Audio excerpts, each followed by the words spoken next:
Wait, oh, where's my pencil? Right here.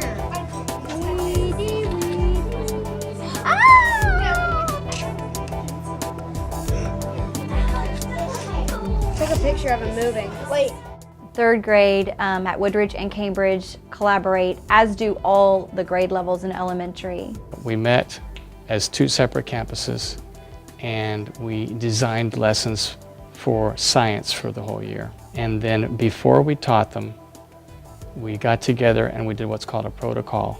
Now, do you have blue eyes, green eyes, brown eyes? Go stand in the appropriate spot. What generalization? Protocol is something that you do to present the unit that you've written to the whole staff of teachers, and they get to actually hear your thought process from the very beginning. The most powerful things that I find are that just like we ask our kids to work collaboratively, as adults the same thing applies, and when you put all those brains together, amazing things happen. In the protocol you present the unit that you designed, and then there's a chance for them to ask clarifying questions, and you answer their questions, and then they offer you feedback. And so this gives everybody a way to sort of get a little bit of buy-in, because when they give you feedback and you go back and incorporate it into the unit, you actually put something in there that they wanted to see. And a lot of times people have a favorite way of teaching something that might actually be a better thing, that what they've come up might be better than what you came up with. So it gives you an opportunity to take out an activity that maybe wasn't as powerful and put in something that somebody else suggested. And it's just a win-win all the way around. Y el lado derecho, las hojas que no retienen agua. En este lado, leaves that hold water, las hojas que van a retener agua y las hojas que van a estar secas en 2 o 3 días, ¿ok? We bounce ideas off of each other, and you just never know where one person might mention something that springboards you into a totally new direction you hadn't considered. So I think that our design of instruction for kids is more powerful. We are studying life cycles, and so some of us are studying life cycles of animals, and we're going to also look at life cycles of plants.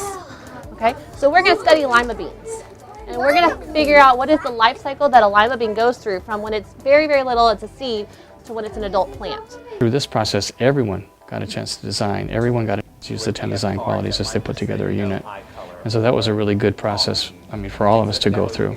And again, it's kind of one of these things that maybe looks a little daunting at the beginning, but if you just dive in and get started, you find out how easy it really is to do. There's no reason for 8 or 9 third grade teachers on each campus to be planning third grade instruction without using everything that everybody does together. The process that you go through is very thorough. So in a way, it makes it easier than just thinking up things on your own.